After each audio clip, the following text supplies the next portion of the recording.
Tommy's disastrous day. One of my friends this morning. Illustrated by Nora Lutis. First question. Why is Tommy's day disastrous, and how does he plan to make it better?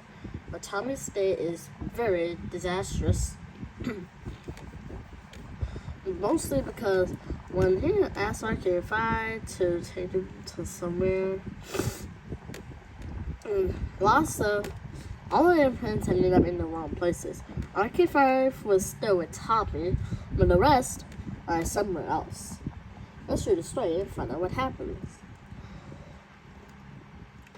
A loud beeping noise woke Tommy. It was still dark. He looked at his clock. It was 4:30 a.m. Razkidsday302 was beeping on Tommy's bedside table. Tommy always turned off his low roll from his power switch when he went to bed. Tommy was puzzled by the noise because Razkidsday302's power was still off. Tommy turned on Razkidsday302's power and asked about the noise. The tracking device has been remotely activated. Somebody wants to know where I am, explained Razkidsday302. Who could it be? Asked Tommy. And why do they want to know where you are? It must be again Draws. Someone from the homeland of Draws. I don't know who. I don't know why.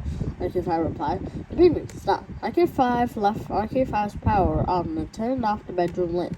Tommy tried to sleep. He couldn't because he was worried. He was worried that someone would take Razkidsday302 away from him. Eventually, Tommy nodded off. At breakfast next morning, Tommy was still thinking about the beeping noise. What's the matter, Tommy? Asked Wednesday. You're very quiet this morning. Oh, nothing. Ready to leave now? I had to meet my friends at the park. So Tommy just wanted to smile. Yes, if you finish eating. But he used to sit with you, said Mrs. Tompkins. Okay, said Tommy. Sam, let's go. They arrived at the park. Their friends were waiting for them at the big blue bench. Tommy told his friends about beeping in the night. There's probably nothing to worry about, says Lucy. Maybe an alarm to remind you that Razkidsday302 needs oiling or something, suggested Annie. Razkidsday302 interrupted. Excuse me, I have never needed oiling. The noise was my tracking device. It beeps when someone is trying to find out where I am. Well, it's not beeping now. Let's not worry about it, said Sam. Let's go somewhere, she added. It's the weekend. Yeah, said Meg. Let's go to Australia. There are great animals in Australia. Yeah, said Sam. Kangaroos and koalas. Tommy asked Razkidsday302 whether they could go to Australia. The little road told him they couldn't and gave Tommy the code to press on his number pad. Tommy entered the numbers. Just as he finished, the beeping sound from the night before it started again. There was a flash of light and a cloud of yellow smoke. When the smoke cleared, Tommy was alone with Razkidsday302. Something has gone wrong. The smoke is usually blue, not yellow.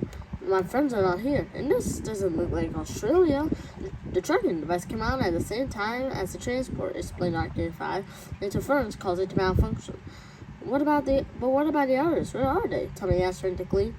They have been transported somewhere else. I do not know where. There was a malfunction, said Razkidsday302.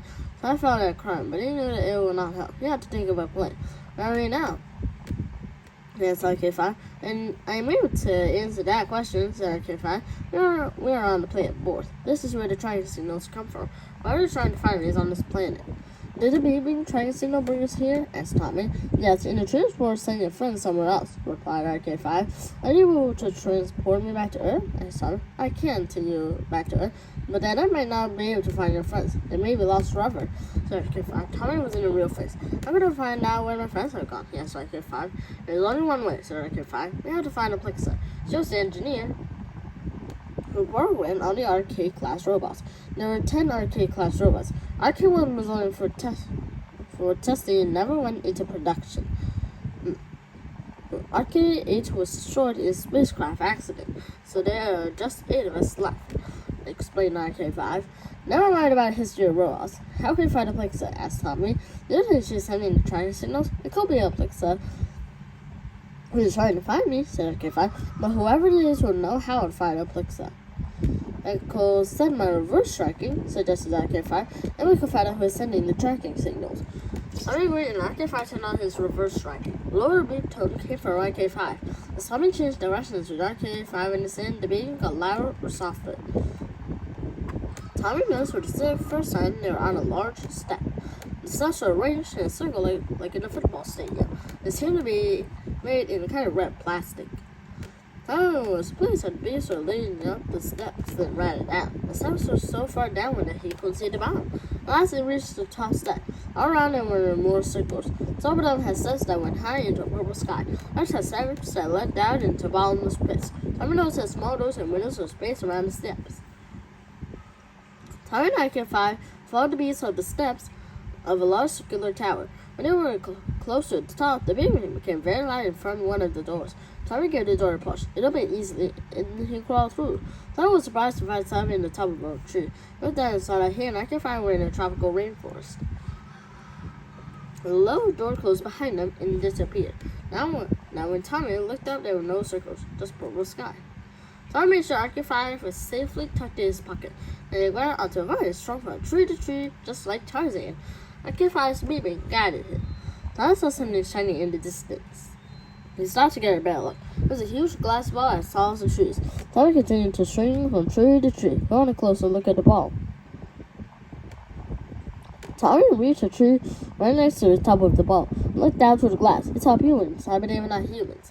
He asked Ike 5 where it knew who they are. They're from a planet, said Ike 5. They're getting Razkids. Do you see a pizza? Asked Tommy. No, replied Ike 5. But I do see evil Osmonauts. And then look what he has in front of him. Tommy looked down and saw 7 little robots. They looked just like RK5. They were trapped in glass cases. To be continued.